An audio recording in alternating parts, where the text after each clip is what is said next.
ठोसों के यांत्रिक गुण।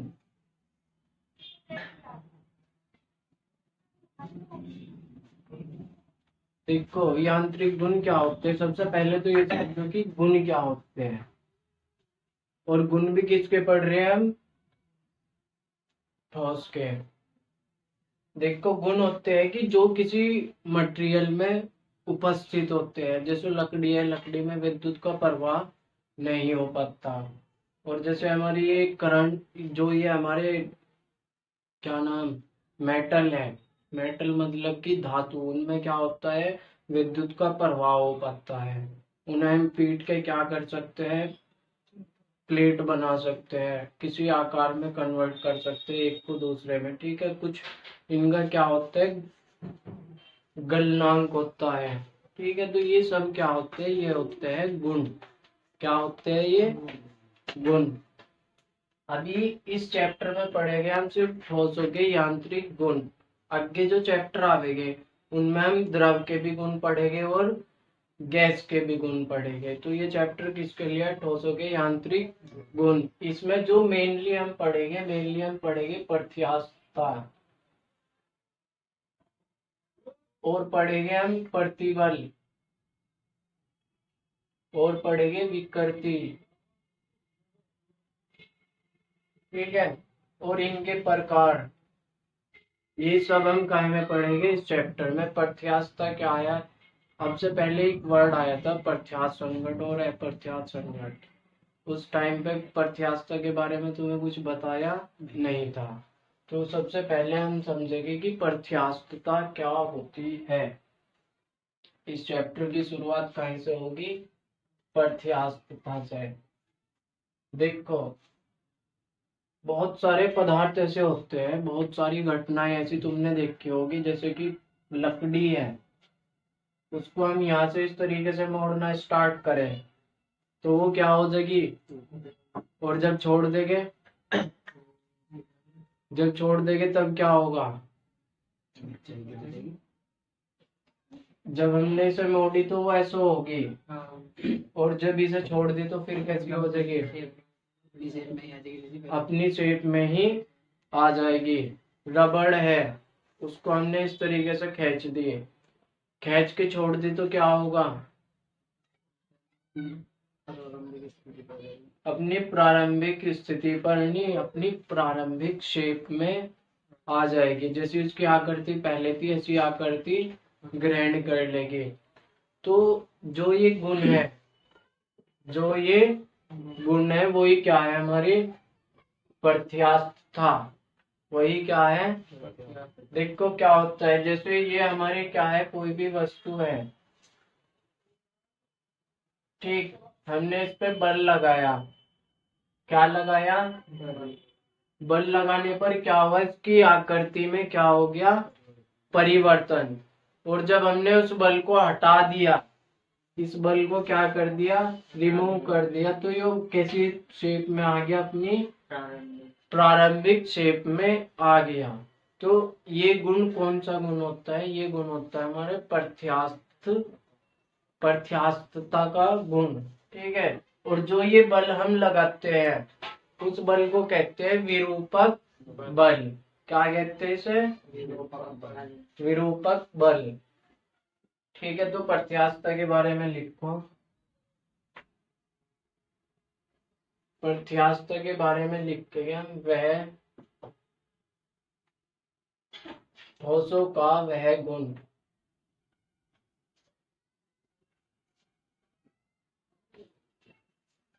जिसके कारण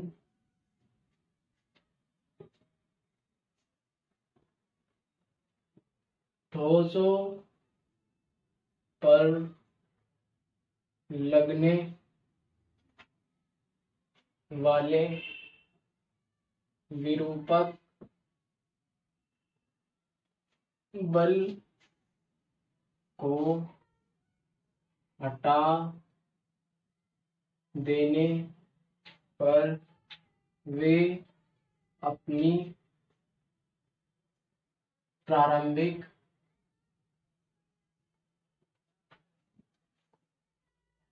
आकृति या स्थिति में आ जाते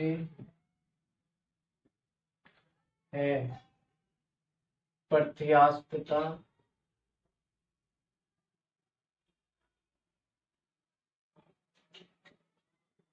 कहलाता है। ठीक है, तो प्रत्यास्थता क्या है? पहले तो मुझे बताओ, हमने 3 तरह के मटेरियल पढ़ा के ठोस, द्रव और गैस। जो हमारा प्रत्यास्थता का गुण है वो किस किस में पाया जाता है? और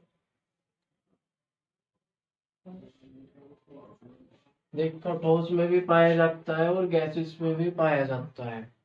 ठीक है, ठोस में भी और गैस में भी। अभी हम यहाँ से पढ़ेंगे सिर्फ ठोस के लिए। तो हमने क्या पढ़ा कि ठोस, हमने इस ठोस पर क्या लगाया?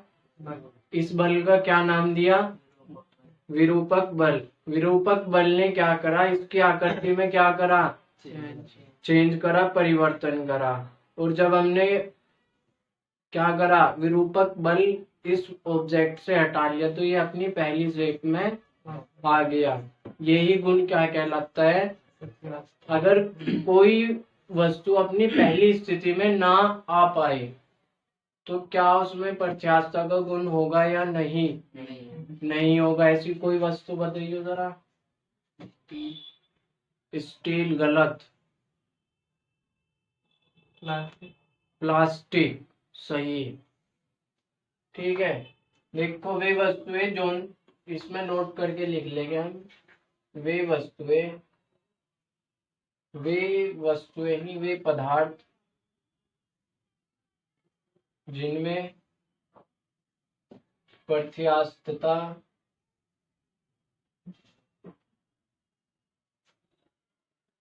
का गुण पाया जाता है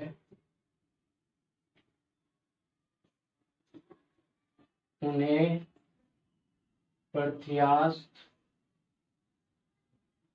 वस्तुएं, प्रत्यास्थ पदार्थ कहते हैं। ठीक है, इसके एग्जाम्पल होते हैं प्रत्यास्थ पदार्थ जो होते हैं स्टील। स्टील में प्रत्यास्थता का गुण होता है और बहुत ज्यादा होता है। ठीक है, और क्या? लोहा यानी कि आयरन। ठीक है, आदि। ठीक, ये क्या है? हमारी प्रत्यास्थ वस्तुएं। प्रत्यास्थता समझ में आ गई क्या है प्रत्यास्थता? ठीक, किन में पाई जाती है? अब हम लिखेंगे अप्रत्यास्थ वस्तुएं या अप्रत्यास्थ रहेंगे। अब देखो, जैसे हमने क्या नाम की इनकी स्थिति के आकार पर पदार्थ को 3 तरीके से बांट रखा, ठोस, द्रव और गैस। इसी तरीके से हम प्रत्यास्थता के आधार पर भी क्या करते हैं? पदार्थ को बांटते हैं। तो उस टाइम पे भी कितने तरह के आते हैं? 3। उनके बारे में देख। प्रत्यास्थता के गुण के आधार पर वस्तुओं की प्रकार। प्रत्यास्थता के गुण के आधार पर वस्तुओं के प्रकार। ठीक है, प्रत्यास्थता के गुण के आधार पर भी वस्तुएं कितने प्रकार की होती है? 3। एक तो प्रत्यास्थ, एक होती है हमारी प्लास्टिक,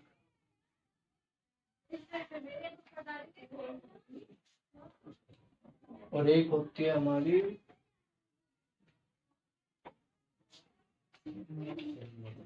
संघट। ठीक है, ये दृढ़।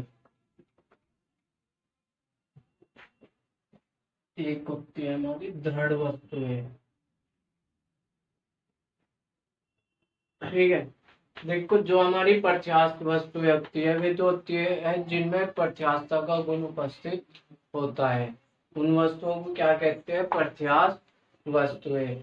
जिनमें प्रत्यास्थता का गुण उपस्थित नहीं होता उन्हें क्या कहते हैं? प्लास्टिक। और जिनमें प्रत्यास्थता मतलब देखो, समझो पहले क्या होता है।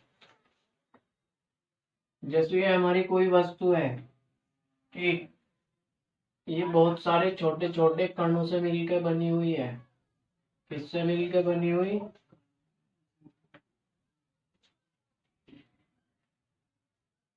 बहुत सारे कण हैं। अब देखो, क्या होता है जब हम इस पे फोर्स लगावेंगे, कितना फोर्स लगाया? एफ। इस पे क्या करा हमने? एफ फोर्स लगाया।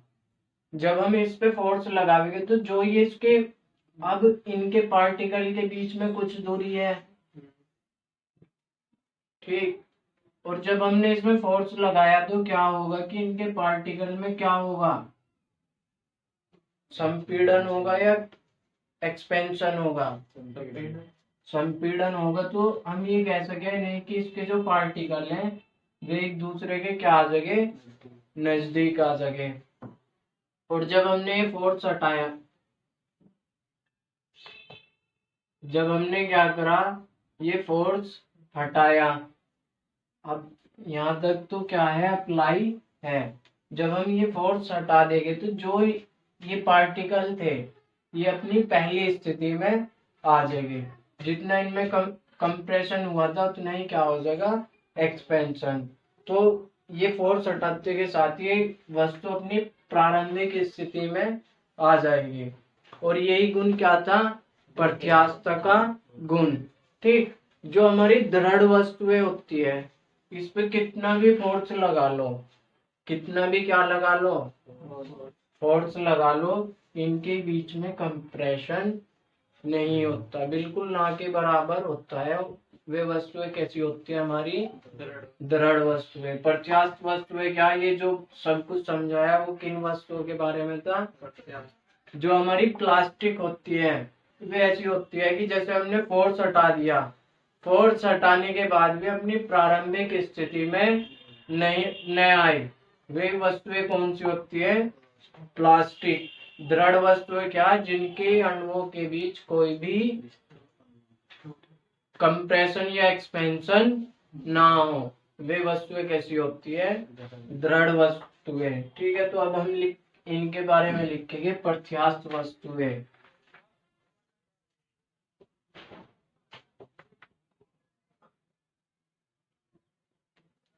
प्रत्यास्थ क्या? जिनमें प्रत्यास्थता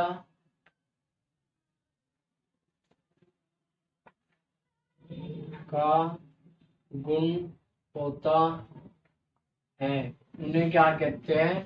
प्रत्यास्थ वस्तुएं। इसका एग्जांपल क्या आ जाएगा? स्टील, लोहा, रबर, ठीक है। जो हमारी है प्रत्यास्थ है या प्लास्टिक, जिनमें प्रत्यास्थता का गुण नहीं पाया या नहीं होता उन्हें क्या कहते हैं? प्रत्यास्थ वस्तुएं। इसका एग्जांपल बताओ जल्दी जल्दी। प्लास्टिक वस्तुओं के एग्जांपल बताओ सोच के। कंच। कंच। और बताओ।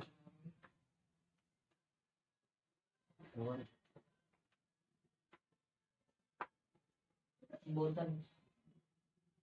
पहले तो प्लास्टिक ही हो जाएगी।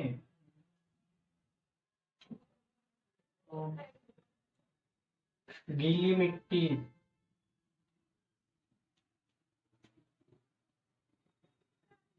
मोम, ये कैसी वस्तुएं हो गए? प्लास्टिक। अब दृढ़, दृढ़ वस्तुएं कौन सी होती है? जिनमें, जिनके अणुओं के बीच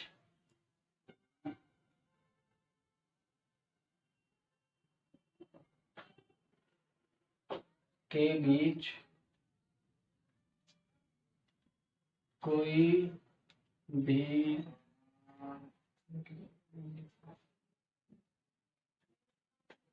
चेंज यानी कि परिवर्तन नहीं होता। वे कौन सी होती है हमारी दृढ़ वस्तु है। इसका जो एग्जाम्पल होता है, देखो, ना तो इस नेचर में कोई भी वस्तु पूर्णतः प्रत्यास्थ है, ना ही कोई पूर्णतः अप्रत्यास्थ है, और ना ही कोई दृढ़ वस्तु है। बस जो इसमें दृढ़ वस्तु लिखते हैं वो लिखते हैं क्वार्ट्ज। जी यार, इसमें मिट्टी का क्या रोल है? क्वार्ट्ज हो गए पत्थर। मिट्टी का क्या रोल है? मिट्टी हमारी अप्रत्यास्थ वस्तु, और वो भी कौन सी? गीली मिट्टी। ठीक है, जल्दी से नोट कर लो। कैसे गीली मिट्टी को उस पर ऐसे दबा के देखे वो पहली स्थिति पे आ जाएगी क्या? नहीं। इसके बाद प्रत्यास्थ की सीमा।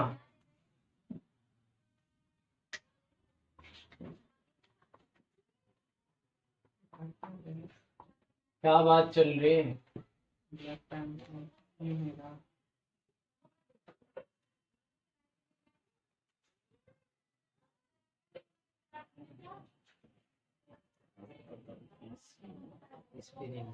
ये क्या है? इस पर इधर से तो हमने क्या कर दिया, इसे फिक्स कर दिया। ठीक है, क्या कर दिया इसे? और इधर से हमने क्या करा, इस पे फोर्स लगाया, यानी कि इसे इधर से खींचा, और हम इसे खींचते ही जा रहे, खींचते ही जा रहे, खींचते ही जा रहे। क्या होगा? सीधा हो जाएगा, खींचा होगा। क्या होगा? खींचा जाएगा, सीधा हो जाएगा, सीधा हो जाएगा। हाँ, सीधा हो जाएगा। यू कुछ ऐसा हो जाएगा? नहीं नहीं, बिल्कुल नहीं हो जाएगा ऐसा। थोड़ा बहुत ऐसा रहेगा बस। हाँ। जब हम इस पे से फोर्स रिमूव करेंगे तो ये क्या अपनी पहली शेप में जा पावेगा? नहीं। हाँ, हाँ वाले कितने? और ना वाले? ना वाले ठीक है। तुमने आज तक कोई स्प्रिंग सीधा करके नहीं देखा, इसका मतलब ये है तुमने जब ये तो नाम बताया। ठीक है, जब ये सीधा हो जाएगा अपनी पहली स्थिति में नहीं जा पाएगा। तो ये क्या थी? ये तो प्रारंभिक स्थिति थी। ये क्या हुआ? अंतिम स्थिति। इसमें कोई स्थिति तो यहाँ पे तो क्या है, ये अपनी प्रारंभिक स्थिति में जा पाएगा, इसमें नहीं जा पाएगा। इनके बीच में कोई ऐसी कंडीशन तो आई होगी जहां तक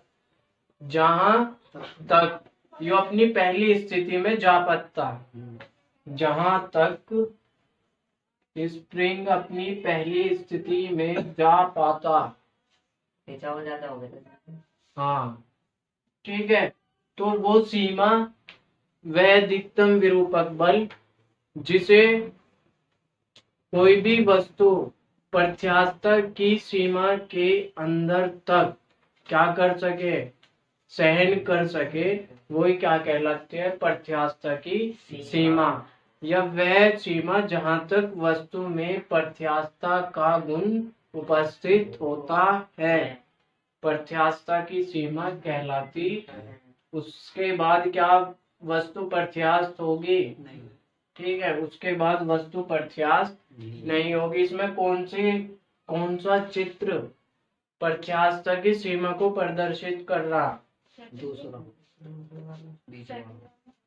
दूसरा कौन सा है प्रत्यास्थ को रिप्रेजेंट कर रहा, और कौन सा प्रत्यास्थ को रिप्रेजेंट कर रहा?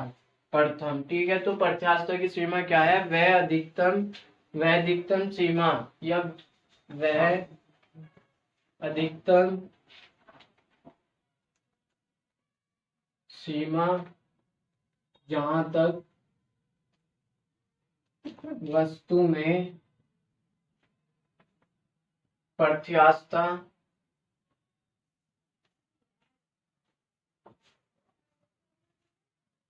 का गुण होता है, प्रत्यास्थता की सीमा कहलाती है। ठीक है, देखो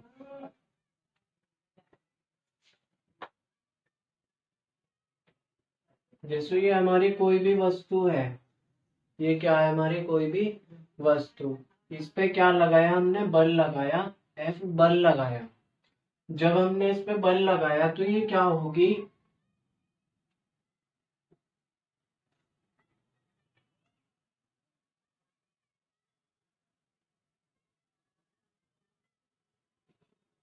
जो वस्तु का वास्तविक आकार है वो तो है ऐसा, बल लगाने पे ये थोड़ी सी क्या हो जाएगी, बेंड हो जाएगी, मुड़ जाएगी या नहीं। जब हम इस पे यहाँ पे बल लगाएंगे तो बल के कारण इसमें क्या आ जाएगा, मोड़ आ जाएगा, थोड़ी सी क्या हो जाएगी, मुड़ जाएगी। देखो जैसे हमने इस पे एफ बल लगाया, न्यूटन का तीसरा नियम क्या कहता है, क्रिया प्रतिक्रिया का नियम, कि हर एक बल की विपरीत दिशा में क्या होती है, प्रतिक्रिया। अच्छा जैसे हमने ये बल रिमूव कर दिया, इस पे से बल हटा दिया तो ये अपनी पहली शेप में आ जाएगा। ठीक है, पहली शेप में आ गया।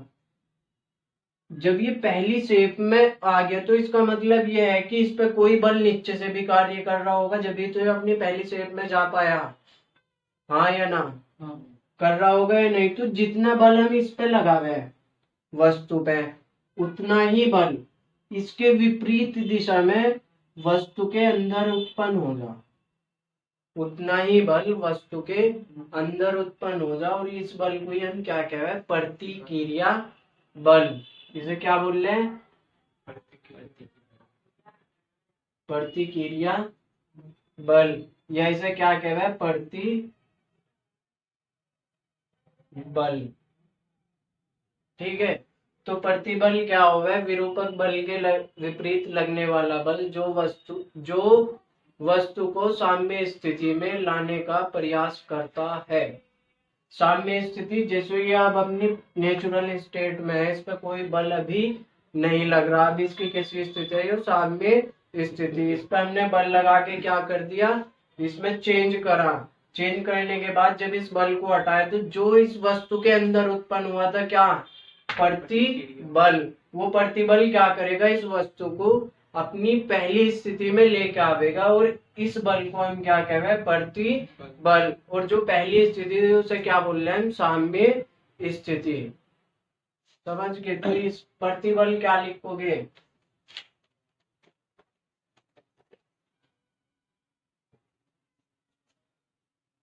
विरूपक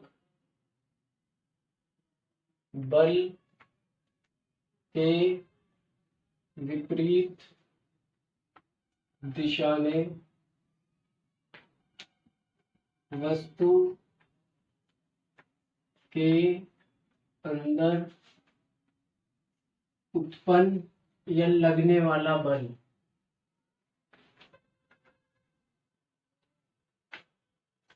बल जो वस्तु को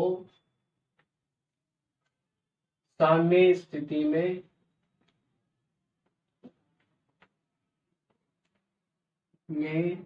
लाता है, प्रतिबल कहलाता है। ठीक है भाई, क्या कहलाता है, प्रतिबल। अब देखो एक चीज और समझो, जैसो ये तो हमने समझा कि एक सिंपल सी लैंग्वेज में कि प्रतिबल होता क्या है, जो हमारा प्रतिबल की परिभाषा होती है, जो हमारी प्रतिबल की सही परिभाषा होती है वो कुछ इस तरीके से देखते हैं, और करके ये वस्तु, इस पे क्या एफ विरूपक बल लगाया, इस वस्तु का कोई क्षेत्रफल होगा, तो इसको जो लिखते हैं वो लिखते हैं प्रति एकांक क्षेत्रफल पर लगने वाले विरूपक बल की माप प्रतिबल कहलाती है। ठीक है, प्रति एकांक का मतलब कि जो हमारा प्रतिबल होता है वो क्या होता है, प्रतिबल बराबर विरूपक बल बटे क्षेत्रफल। और इसी से ही फॉर्मूला बना कि जब इसको क्या हो जाएगा, क्षेत्रफल एकांक, तो विरूपक बल किसके इक्वल हो जाएगा, प्रति बल के। तो एकांक क्षेत्रफल पर लगने वाला विरूपक बल क्या कहलाता है, प्रति बल। ठीक है, इसको साधारण भाषा में इस तरीके से लिख लेंगे, प्रति बल बराबर एफ अपॉन ए। ठीक, इसका मात्रक देखो क्या आएगा,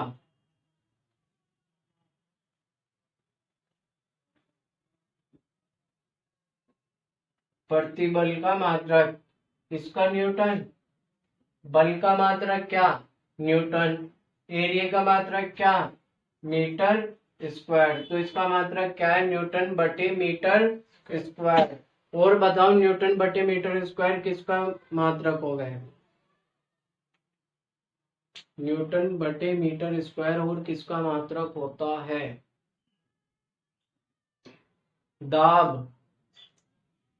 और काय का मात्रक हो गए यो, दाब का, क्योंकि दाब का फॉर्मूला क्या हो गए, बल बटे, और प्रतिबल क्या है, प्रतिबल भी बल बटे क्षेत्रफल। तो इनके दोनों के मात्रक और विमा क्या रह गए, सेम। ठीक है, अब देखो ये आगे इसका मात्रक विमा देखो क्या आवेगी, बल की विमा एम एल टी माइनस, और इसकी विमा एल टू। तो ये क्या लिख सके, M L inverse T minus, यही विमा प्रतिबल की और यही विमा दाब की। ठीक है, उतारो इसको जल्दी। देखो प्रतिबल के प्रकार, प्रतिबल कितने प्रकार के, प्रतिबल को किस आधार पे हम बांटते हैं, इनको बांटते हैं बल के लगने की दिशा के आधार पर। जैसे ये हमारी कोई वस्तु है, ठीक है, क्या है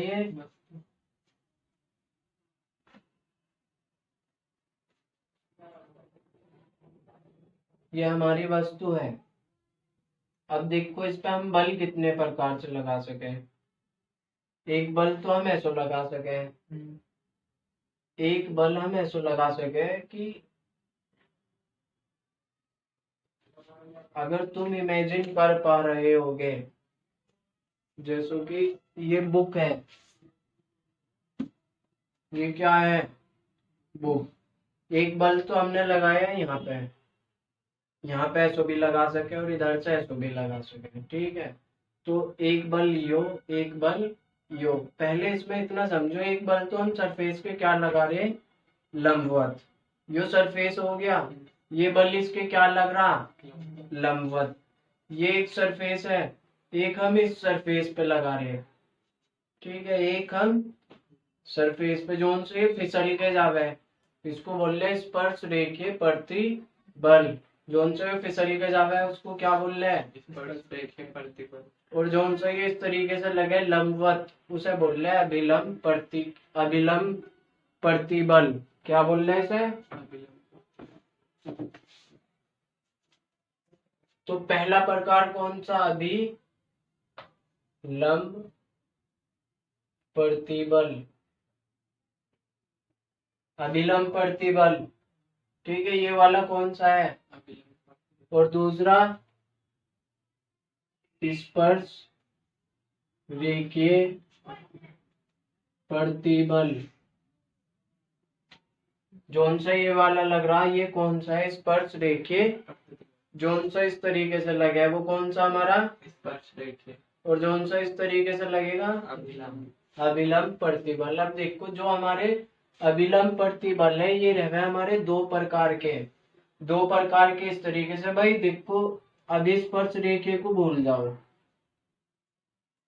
भूल गए, एक बल तो हमने इधर से लगाया, दूसरा बल हमने इधर से लगाया। तो ये इस वस्तु को क्या करेंगे, कंप्रेस करेंगे, संपीड़न करेंगे या इसको खींचेंगे, संपीड़न। तो एक तो प्रकार आ जाए इसका संपीड़न, अभिलंब, प्रतिबल। बस इतना याद रख लियो, संपीड़न प्रतिबल। ठीक है, पहला टाइप समझ में आ गया इसका। दूसरा देखो, दूसरा हम इसको इस तरीके से लगा रहे, तो अब क्या होगा, वस्तु क्या खींचेगी, वस्तु अब खींचेगी। इसको बोल रहे तन्य। क्या बोल रहे से,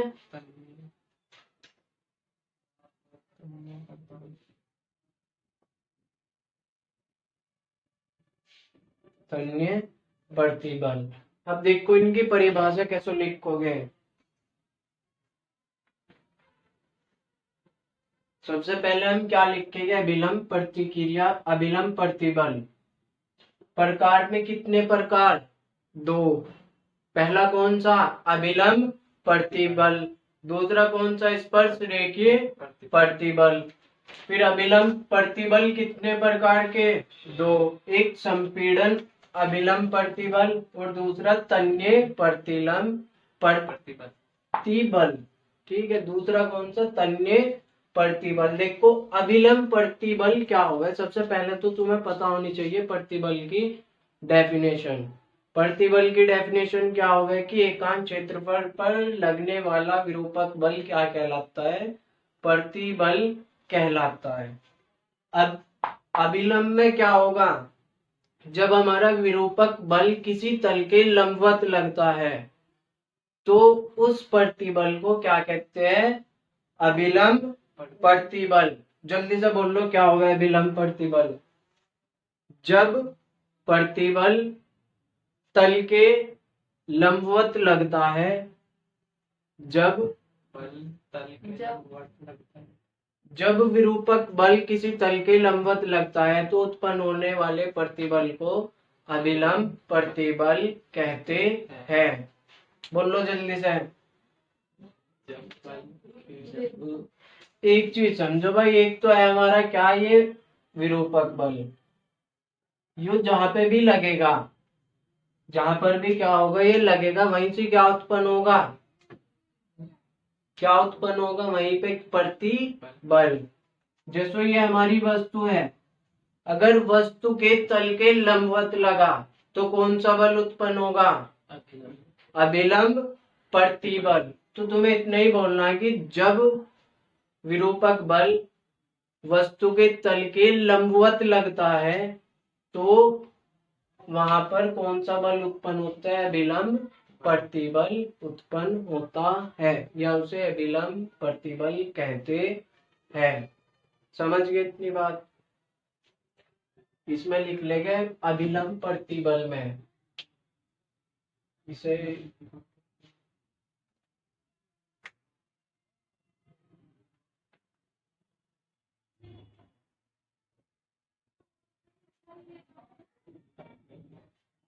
इसमें क्या लिखेंगे, जब विरूपक बल वस्तु के तल के लंबवत लगता है तो वहां पर अभिलंब प्रतिबल उत्पन्न होता है। ठीक है, अभिलंब प्रतिबल क्या रहेगा हमारा, ये किसी वस्तु के तल के क्या लगता है, लंबवत। ये अभिलंब प्रतिबल यानी कि ये 2 प्रकार का होता है। 2 प्रकार कौन कौन से, पहला प्रकार संपीड़न प्रतिबल। ठीक है, जब विरूपक, देखो संपीड़न प्रतिबल को भी समझो। संपीड़न प्रतिबल ये हमारी कोई वस्तु है, क्या है ये वस्तु। संपीड़न का मतलब कि इसको क्या कर रहा होगा, संपीड़ित कर रहा होगा, कंप्रेस कर रहा होगा। तो जब हमारा बल इस तरीके से लगेगा तो ये वाला बल कौन सा होगा हमारा, संपीड़न प्रतिबल। जब विरूपक बल वस्तु को संपीड़ित करता है तो वहां पर संपीड़न प्रतिबल कार्य करता है। ठीक है। फिर दूसरा इसका तन्य प्रतिबल। जब विरूपक बल वस्तु को खींचना यानी कि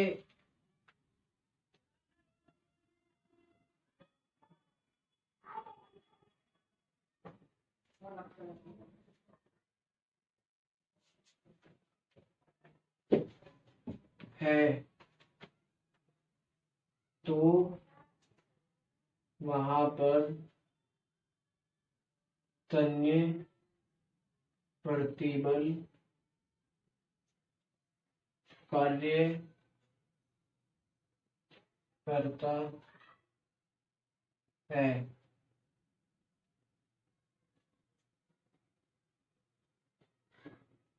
ठीक है। ये वाला क्या करेगा, ये वाला वस्तु को खींचेगा। ठीक है। जहां पे खींचेगा वहां पे तन्य प्रतिबल और जहां पे कंप्रेस करेगा वहां पे संपीड़न प्रतिबल।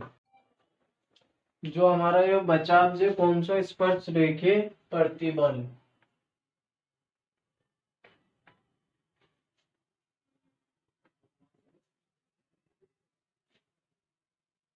देखो स्पर्श रेखीय प्रतिबल क्या है भाई, जैसे ये हमारी वस्तु है, क्या है यो,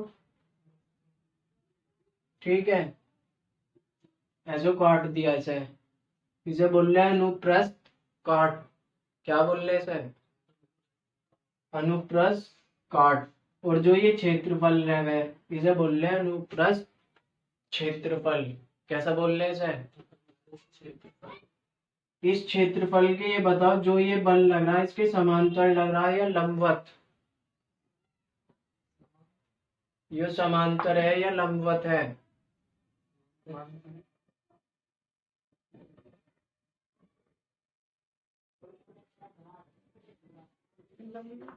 समांतर है यो, लंबवत ये नहीं था।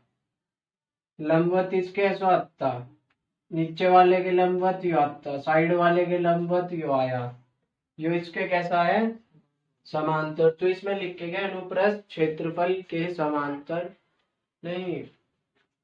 हम क्या पढ़ रहे हैं, स्पर्श रेखीय प्रतिबल। स्पर्श रेखीय प्रतिबल क्या होता है, जब विरूपक बल अनुप्रस्थ काट के क्षेत्रफल के समांतर दिशा में लगता है तो वहां पर कौन सा बल उत्पन्न होता है, स्पर्श रेखीय प्रतिबल। ठीक है। जब विरूपक बल अनुप्रस्थ क्षेत्रफल अनुप्रस्थ काट के क्षेत्रफल के समांतर लगता है तो उसके कारण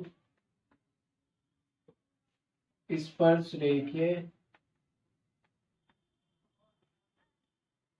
प्रतिबल उत्पन्न होता है। ठीक है। चित्र बना लियो इसमें ये वाला।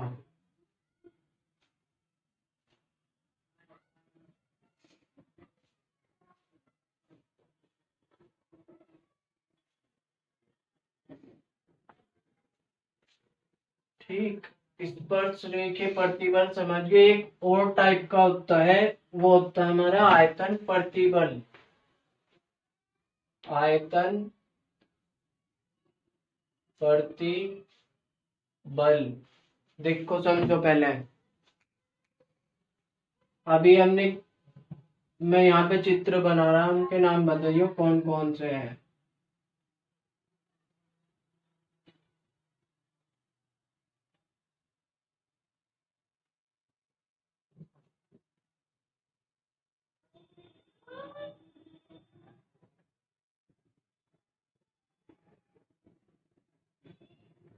बताओ पहला चित्र कौन सा है?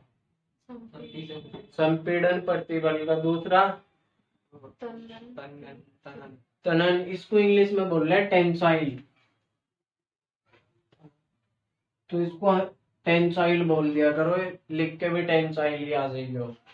कौन सा है यो कौन सा है? स्पर्श रेखीय प्रतिबल। अब मुझे ये बताओ, ये तीनों के तीनों बल वस्तु के आकार में परिवर्तन कर रहे थे या नहीं कर रहे थे?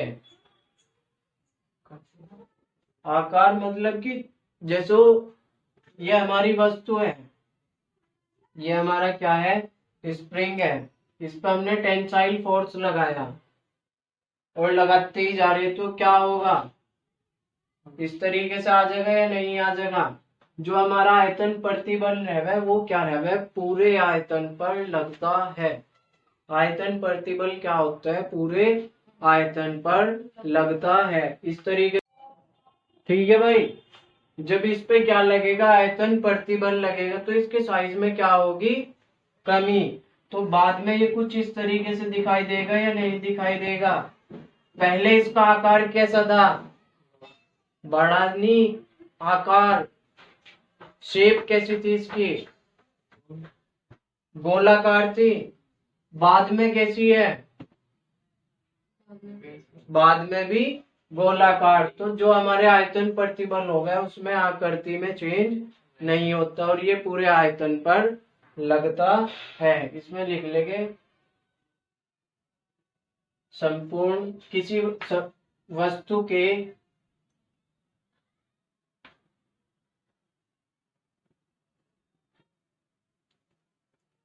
संपूर्ण आयतन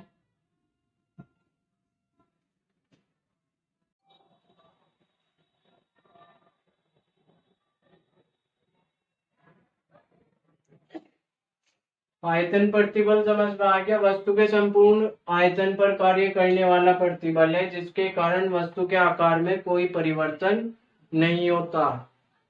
आकार में नहीं, आकृति में। आकृति में कोई परिवर्तन नहीं होता, शेप में चेंज नहीं होता। ठीक है, जल्दी से। अब स्पर्श रेखीय प्रतिबल क्या था? वह विरूपक बल जो अनुप्रस्थ काट के समांतर लगता है उसे क्या कहते हैं? विरूपक बल। जल्दी से। विकृति क्या हुआ? जैसे कि यो हमारी कोई वस्तु है, क्या है यो? इस पे हमने क्या लगाया? बल। कैसा बल है यो? विरूपक तो है। किस तरह का है? टेंसाइल है, कंप्रेसिव है, टेंसाइल। ठीक है, तो इसके कारण वस्तु की लंबाई में क्या होगा?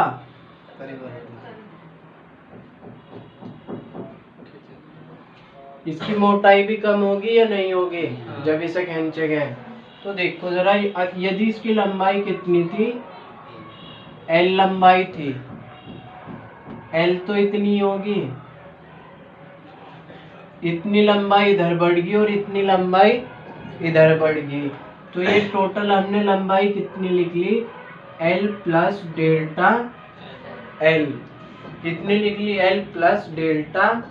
इसकी लंबाई में कितना परिवर्तन हुआ? डेल्टा एल का परिवर्तन हुआ। तो विकृति जो हमारी होती है वो क्या होती है? डेल्टा एल बटे एल। ये क्या होती है?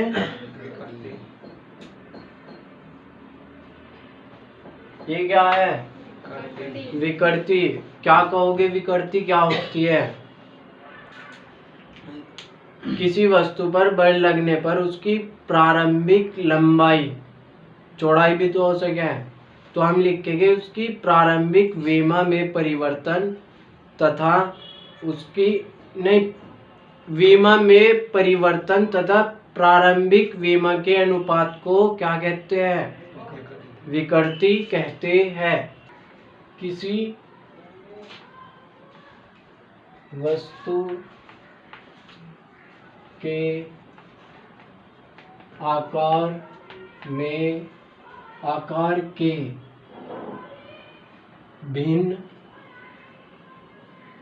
के भिन्नात्मक परिवर्तन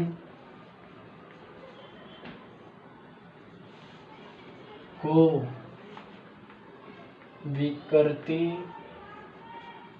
कहते हैं।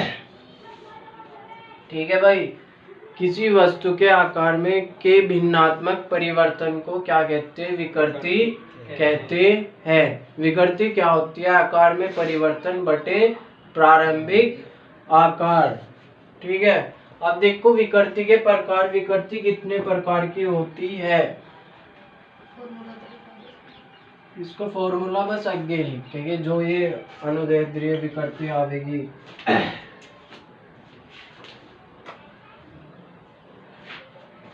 देखो विकृति होती है हमारी 3 प्रकार की, इसे यहीं पे लिख लो। ये 3 प्रकार की होती है। 3 प्रकार देखो कौन कौन से, पहले देख लो इसे। पहला कौन सा? अनुदैर्ध्य विकृति। पहली कौन सी? आयतन विकृति। दूसरी कौन सी? आयतन। और तीसरी आती है हमारी स्पर्श रेखीय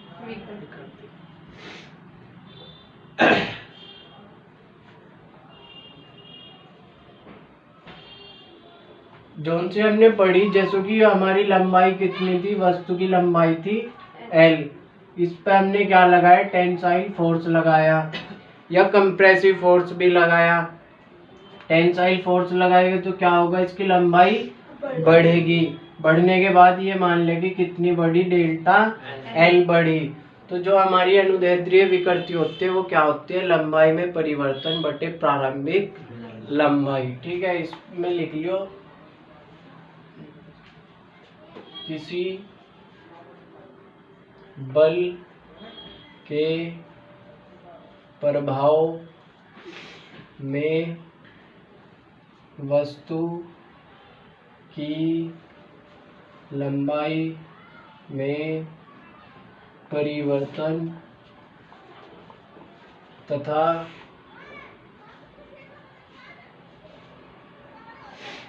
वस्तु की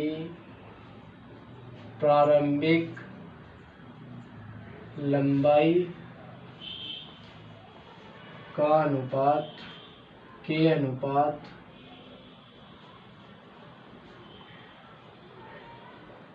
को अनुदैर्ध्य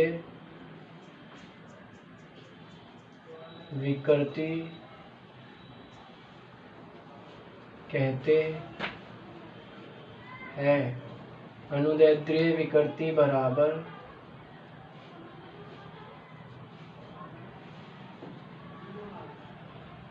लंबाई में परिवर्तन बटे प्रारंभिक लंबाई।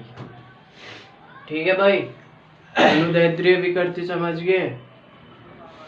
मैं तुम्हें लिखने के लिए टाइम दे दूंगा, तो जब लिखियो जब समझ जाओगे। बताइए जरा अनुदैर्ध्य विकृति क्या थी? लंबाई में परिवर्तन बटे कुल लंबाई।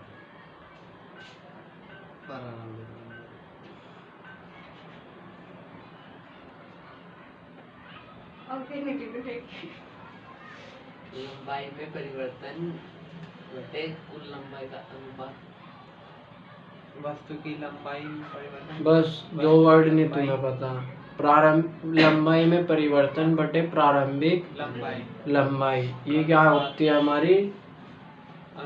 जब बटे कह दिया तो अनुपात बोलना जरूरी है क्या? नहीं, मैं तो बता रहा अनुपात। लिखने के लिए टाइम दे दूंगा जब लिखियो, ठीक है। आयतन विकृति समझो क्या है। ये हमारा क्या है? गोला है, कहीं का भी गोला है, इस पे क्या लगा? बल लगाया हमने।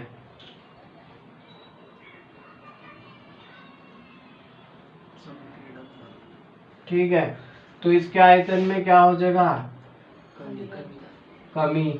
यदि पहले आयतन कितना था? v, अब कितना हो गया? v minus delta v। तो जो हमारी आयतन विकृति होगी डेल्टा v अपॉन, इसमें लिखेंगे किसी बल के प्रभाव में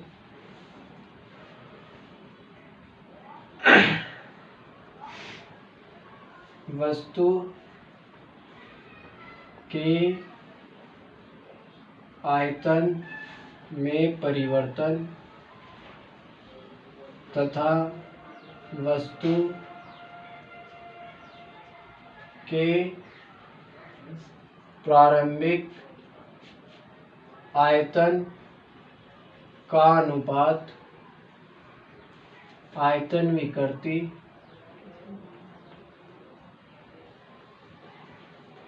कहलाता है। आयतन विकृति कितनी आ जाएगी? आयतन विकृति बराबर डेल्टा v बटे ये होती है हमारी आयतन विकृति।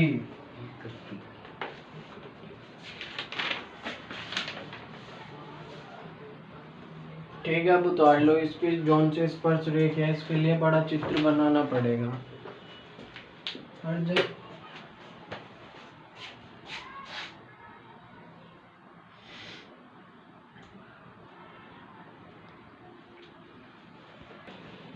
ठीक है भाई, ये कब है? जब तक के फोर्स नहीं लगा। फिर फोर्स लगाया, जो हमारा नीचे वाला तल था इसको क्या कर दिया हमने? फिक्स। इस पे क्या लगाया? बल। ऊपरले तल पे हमने लगाया बल, तो इसमें फिर कुछ इस तरीके से परिवर्तन दिखाई देगा।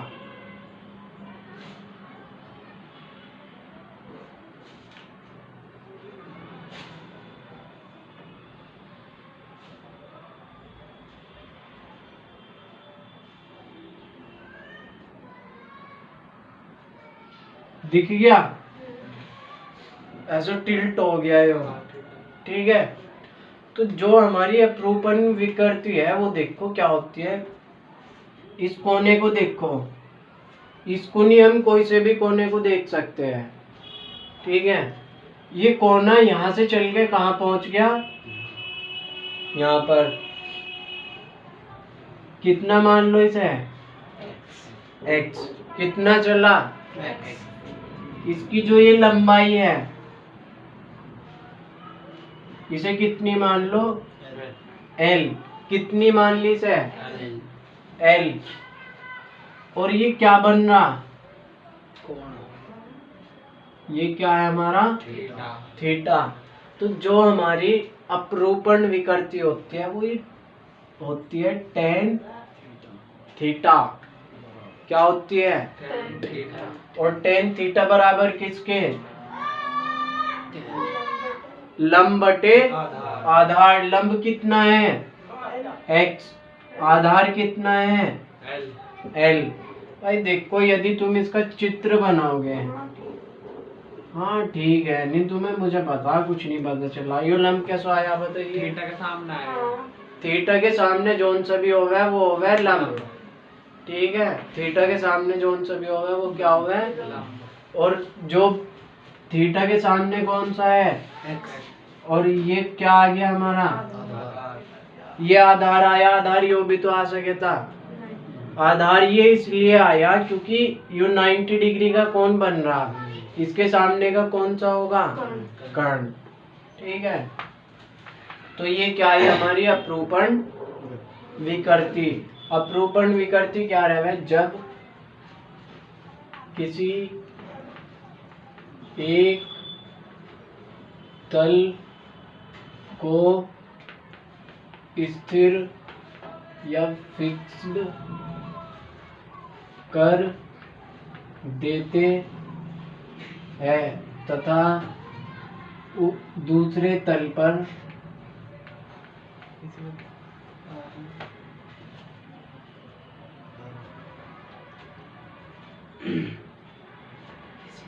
विरूपक बल लगाया जाता है तो क्या तल द्वारा तय की गई दूरी तथा लंबाई का अनुपात अपरूपण विकृति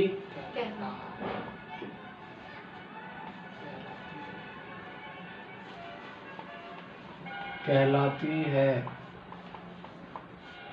ठीक है भाई, इसमें यहाँ से चित्र से क्या आ जाएगा, tan थीटा बराबर किसके, x अपॉन, फिर इसमें लिखियो यदि थीटा बहुत